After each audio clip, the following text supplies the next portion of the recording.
Okay, whatever religion you believe in and wherever you think we go when we die, I promise you this, wherever George Romero is right now, he has watched this movie and I promise you he has a smile from ear to ear on his face just like I do.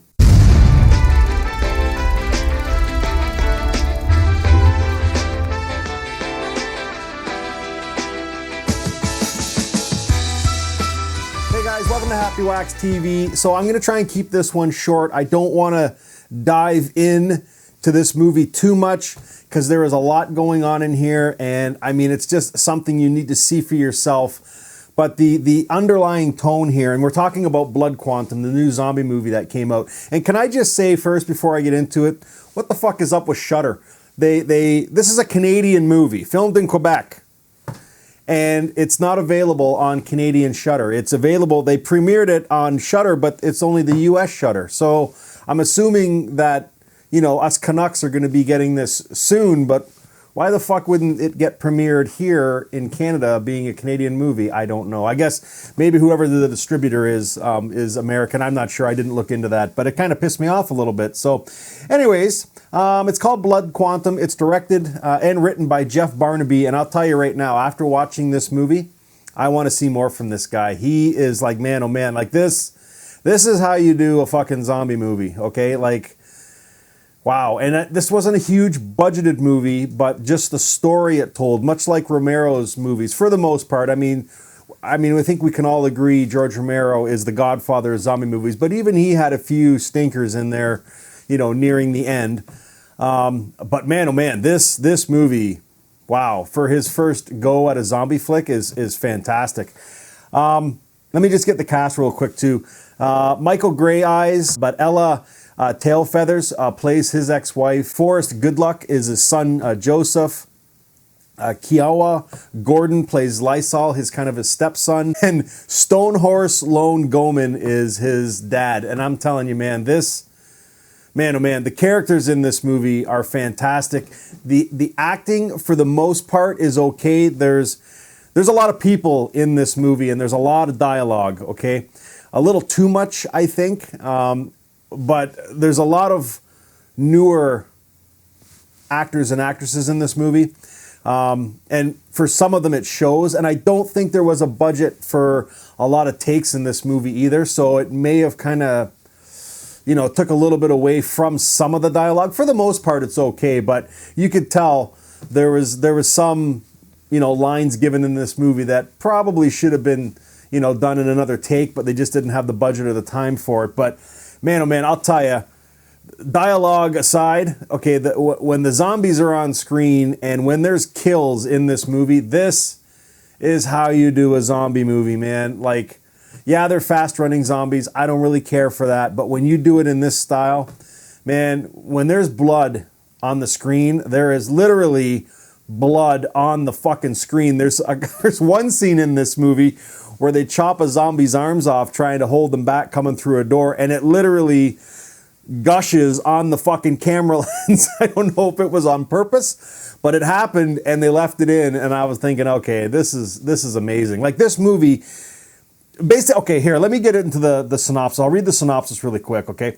So basically, the dead are coming back to life outside the isolated, and again, I hope I don't screw this name up. I actually went on Google to hear how you say the name, and I got two names. So it's either Micmac or Mi'kmaq. I think that's how one person said it. So I apologize if I screwed it up. So anyways, the dead are coming back to life outside the isolated Mi'kmaq reserve of Red Crow, except for the indigenous inhabitants who are strangely immune to this zombie plague.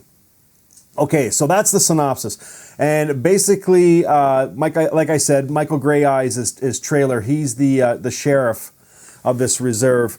And the first scene is almost like a movie amongst itself, okay? Because the whole first scene, and I love this style of movie where they show the initial outbreak. You don't know where it comes from, okay? But it's this reserve trying to deal with figuring out what the fuck is going on, because honestly, if there's a zombie outbreak, nobody's going to know it's a zombie outbreak when it first happens. I mean, yeah, we've got a million movies out now, but realistically, people aren't going to know. Like, so for the most part, they just, you know, they're trying to figure out what's making these people do it. And it doesn't even start with the people. It starts with the animals. I mean, the opening scene of this movie is fantastic. A trailer's dad is, he's retired. He's a retired sheriff. Anyways, he's fishing and he gets these, I think they're bass. There's these massive fish. Anyways, he's sitting there and gutting them. And it's in the trailer. And he's got them. There's no guts inside. And then they all start flopping around. You know what I mean? So that is the opening scene. And I thought that was incredible because you don't normally see animals, for the most part, turning into zombies. And then there's a scene with the dog that is sick. Trailer comes by and shoots the dog to put it out of its misery. And then it's in his trunk and it comes back to life. And he's like, what the fuck is going on here? You know what I mean? So it's that whole first act of like total confusion, because then the outbreak hits people, right? And it's in the hospital. And Joss, who is Trailer's ex-wife, she's a nurse or a doctor, sorry, and she's in, you know, the hospital, and the outbreak starts there. And it's just the whole first act is all this confusion. And then there's a scene where Joseph and Lysol get picked up because they get arrested a lot.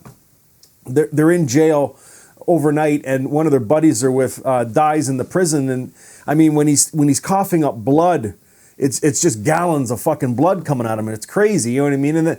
But it's just, you know, the outbreak starts in this prison too, and it's like they don't know if he's just like, because he just got done coming off a high and a little bit drunk, and they think he might be nuts, but he's attacking these guys and trying to bite them, and they don't know if it's his buddy or their buddy still or what. They don't know it's a zombie, and it's just, you know, that whole confusion for the first act. And I was like, yes, like, let's fucking go. And then right at the end of the first act, which is right around 30 minutes, it stops. And then we get this title card, and we fast forward 6 months into, you know, ahead.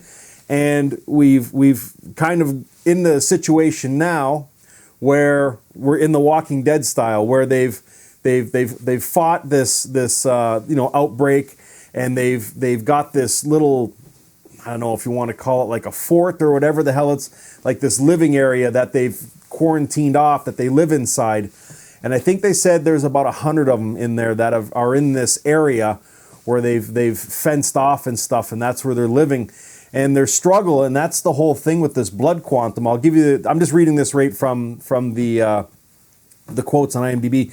The term blood quantum refers to a colonial blood measurement system that is used to determine an individual's indigenous status, and is criticized as a tool of control and erasure of the indigenous people. And that in itself is fucking sad, man. Like, I don't want to get, you know, too personal, but my ex-girlfriend is Native, and she used to tell me fucking horror stories about what her mom had to go through, and it's just I mean, it's heartbreaking. And I can't do this part of it justice, so I'm not going to dwell on it too much. But like, the story in this is not just a zombie outbreak, but it's like, you know, these people, because this certain section of the indigenous people is immune to this zombie outbreak.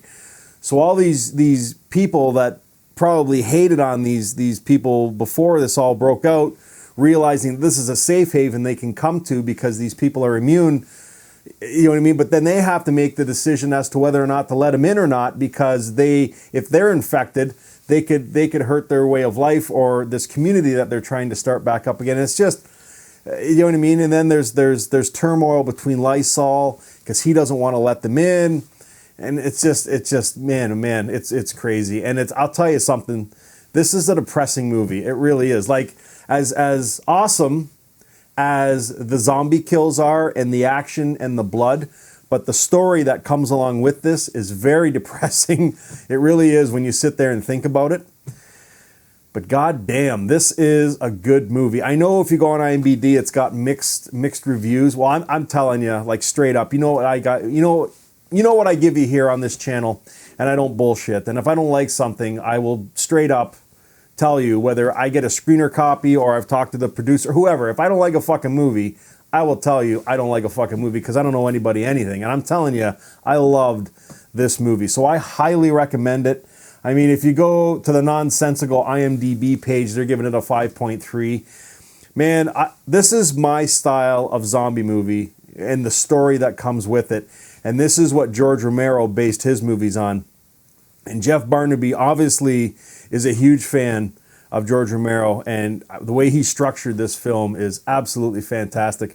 And I'm so glad that the majority of the cast is Native people, indigenous people. I love this story, and I highly recommend it. To give this my rating, I would give this an 8. I fucking love this. This is what I want out of a zombie movie. So I highly recommend it. I'm going to end it there because I don't want to go on too much about it. I'm a little pissed off that it didn't premiere on the Canadian Shudder website. It's only in the US. I'm sure it's going to come over here soon, but what the fuck? You know what I mean? So if it's a distributor's thing, then I guess I get it, but this is like a Canadian film. It should have premiered over here in Canada first, but it is what it is. Anyways, it's out now. I mean, you can rent it on all platforms, so go rent this thing. I highly recommend it. It is called Blood Quantum. Please do yourself a favor and watch this fucking movie. I guarantee you will fucking love it. If you've seen it, let me know what you think. And if you haven't seen it, please go rent it and then get your ass back here and leave me some comments down below because I am dying to hear what you guys have to say about this awesome flick. So anyways, guys, Blood Quantum, check it out. And until next time, stay scared.